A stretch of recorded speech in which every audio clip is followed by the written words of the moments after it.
జిల్లాలో కాసేపట్లో AP CM Chandrababu పర్యటించనున్నారు. నందికొట్కూరు మండలం మాల్యాల పంపింగ్ స్టేషన్ వద్ద విస్తరణ పూర్తయిన హంద్రినివా కాల్వకు నీటిని విడుదల చేయనున్నారు. ముందు ప్రకటించినట్లుగానే 100 రోజుల్లో ఈ కాలువ పనుల లక్ష్యాన్ని కూటమి ప్రభుత్వం పూర్తి చేసింది.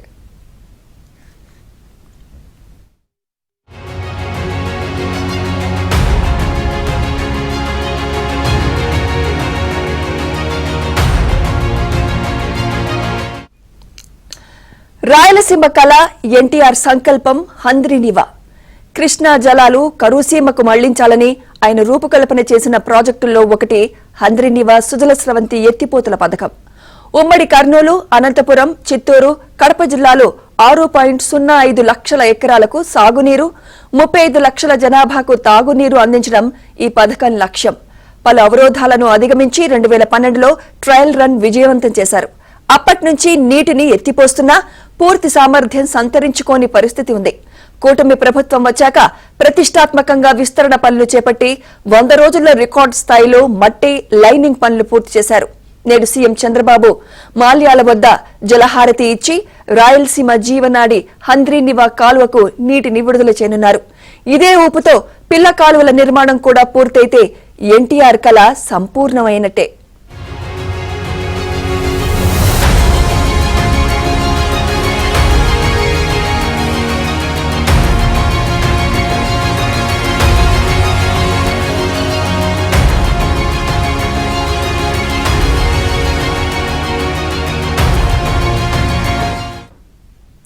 రాయలసీమకు హంద్రినివా జీవనాడి అని మంత్రి నిమ్మల రామానాయుడు తెలిపారు. తమ ప్రభుత్వ హయాంలోనే ఒక్క హంద్రినివాకు 3,890 కోట్లు కేటాయించి పనులు పూర్తి చేశామన్నారు. హంద్రినివాకు ఏ ముఖ్యమంత్రి చేయని దగాను జగన్ చేశాడని, గత వైసీపీ ప్రభుత్వం ఏమాత్రం పట్టించుకోలేదన్నారు. రాయలసీమ బిడ్డను అని చెప్పుకునే జగన్ ప్రజలకు తీరని ద్రోహం చేశారని నిమ్మల తెలిపారు.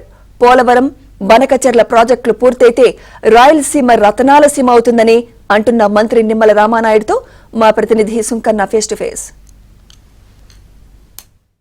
40 టీఎంసీల కృష్ణా జలాలు రాయలసీమకు తరలించేటువంటి లక్ష్యం నెరవేరబోతుంది. ముఖ్యమంత్రి నారా చంద్రబాబు నాయుడు చేపట్టినటువంటి ఈ బృహత్తర కార్యక్రమం పైన కూడా రాయలసీమ రైతులు ఆనందం వ్యక్తం చేస్తున్నటువంటి పరిస్థితి. మనతో మాట్లాడేందుకు మంత్రి నిమ్మల రామానాయుడు ఉన్నారు. ఆయనతో మాట్లాడు. చెప్పండి సార్, అతి తక్కువ రోజుల్లోనే అంటే 100 రోజుల్లోనే కాలువ విస్తరణ పనులు చేసి రికార్డు సృష్టించారు. దీనివల్ల రాయలసీమ రైతులకు ఎలాంటి ప్రయోజనాలు ఉంటాయి సార్? రాయలసీమకు హంద్రినివా అనేది ఒక వరప్రసాదని, ఒక జీవనాడి. అటువంటి హంద్రినివాకు సంబంధించి ఈవేళ ఈ ప్రభుత్వం ఏ యొక్క ప్రాజెక్టుకి చూడనటువంటి విధంగా 3,890 కోట్ల రూపాయలు ఒక్క హంద్రినివాకే నిధులు కేటాయించి బడ్జెట్లో టెండర్లు పిలిచి వర్క్ ఆర్డర్లు ఇచ్చి విత్-ఇన్ 1 ఇయర్లోనే ఆ యొక్క 3,850 క్యూసెక్ల సామర్థ్యానికి మోటార్లు పెంచేటువంటి విధంగా ఈవేళ ఆ యొక్క నీటిని విడుదల చేసేటువంటి కార్యక్రమం చంద్రబాబు నాయుడు గారు తీసుకుంటూ ఉన్నారని అంటే ఈవేళ రాయలసీమ పట్ల చంద్రబాబు నాయుడు గారికి ఉన్నటువంటి చిత్తశుద్ధికి ఒక నిదర్శనం. ఎందుకు ఈ మాట చెప్తూ ఉన్నానంటే 2019, 2024 ఆ రోజు జగన్మోహన్ రెడ్డి గారు నేను రాయలసీమ బిడ్డ అని చెప్తాడు. 5 సంవత్సరాలు ఆయన ముఖ్యమంత్రిగా ఉన్నాడు. మరి ఆ రోజు కూడా ఆయన చెప్పాడు 2020 కల్లా హంద్రినివాను వైండింగ్ చేసి 3,850 క్యూసెక్కుల నీటిని నేను పంపిస్తానని ఆ రోజు ప్రగల్భాలు పలికాడు ఆ రోజు జగన్మోహన్ రెడ్డి గారు. 5 సంవత్సరాలు ఆయన పాలనలో ఎక్కడైనా ఒక అరబస్తా సిమెంట్ పని కానీ, ఎక్కడైనా ఒక్క రూపాయి పని కానీ, ఎక్కడైనా ఒక తట్ట మట్టి కానీ పనిచేసినటువంటి పరిస్థితి లేదు. అంటే రాయలసీమకు ఏ ముఖ్యమంత్రి చేయనటువంటి ద్రోహం దగా జగన్మోహన్ రెడ్డి చేశాడనే దానికి ఉదాహరణ హంద్రినివా. ఇంకా ఎంత అన్యాయం అనంటే పనులు చేయకపోతే చేయకపోయాడు. హంద్రినివా ఏదైతే ఇప్పుడు ప్రస్తుతం 2,100 క్యూసెక్కుల సామర్థ్యం ఉన్నట్టు పంపులు ఏదైతే మనం ఉపయోగిస్తున్నామో వాటి కరెంటు బిల్లులు కూడా మరి బకాయిలు పెట్టినటువంటి పరిస్థితి. అంటే ఇంకా అతని ద్రోహం దాగా మన అర్థమవుతున్నటువంటి పరిస్థితి. మళ్ళీ గత ప్రభుత్వం చేసినటువంటి తప్పిదాలన్నింటినీ సరిచేసుకుంటూ మళ్ళీ ఈరోజు ఈ ప్రభుత్వం అధికారంలోకి వచ్చిన తర్వాత విత్-ఇన్ 1 ఇయర్ అంటే 5 సంవత్సరాల్లో నువ్వు చేయలేనిటువంటి పనిని మేము సంవత్సరం కాలంలోనే పూర్తి చేశాం. ఈ రాయలసీమలో ఉన్నటువంటి ప్రజలే గారు రైతులు చెప్తూ ఉన్నారు, మా జీవితంలో ఇట్లా డే నైట్ ఫ్లడ్ లైట్ల వెలుతురులో ఇంత మిషనరీ, ఇంత మ్యాన్ పవర్ పెట్టి చేసినటువంటి పరిస్థితి లేదు, చూసింది లేదా అని. అంటే ఈవేళ చంద్రబాబు నాయుడు టార్గెట్ పెట్టుకున్నారు, ఖచ్చితంగా రాయలసీమను రతనాలసీమగా మార్చాలనేటువంటి ఆయన ఆలోచనలో భాగంగానే ఈరోజు హంద్రీనివా పనులు మరి ఈవేళ ప్రారంభమై ఫస్ట్ ఫేజ్ ని ఈ రోజు మనం ప్రారంభించుకుంటామని చెప్పి తెలియజేస్తాం. సార్, పోలవరం ఎత్తుపైన అదేవిధంగా బానకచెర్ల లింక్ ప్రాజెక్టు పైన కూడా మాజీ సీఎం జగన్ నిన్న వ్యాఖ్యలు చేశారు సార్, దీనిపై మీ కామెంట్ ఏంటి? నేను సూటిగా అడుగుతున్న జగన్మోహన్ రెడ్డిని, గతంలో మీరు ముఖ్యమంత్రిగా పనిచేసినప్పుడు పోలవరాన్ని విధ్వంసం చేసినటువంటి వ్యక్తులు మీరు, పోలవరంకి డయాఫ్రమ్ వాళ్ళని ధ్వంసం చేసినటువంటి వ్యక్తులు మీరు.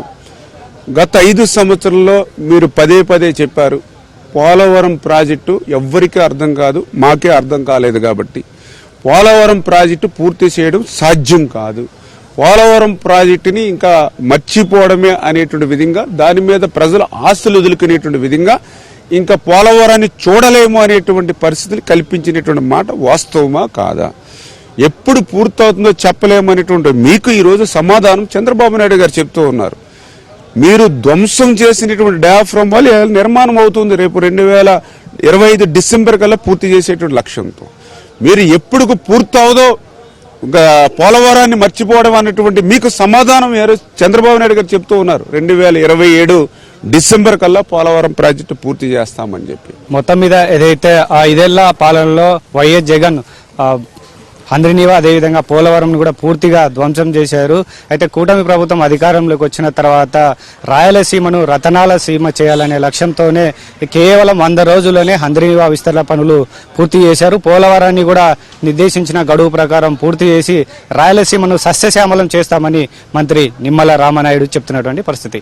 కెమెరా పర్సన్ రాజశేఖర్తో సుంకన్న, ఏబిఎన్ ఆంధ్రజ్యోతి, కర్నూలు.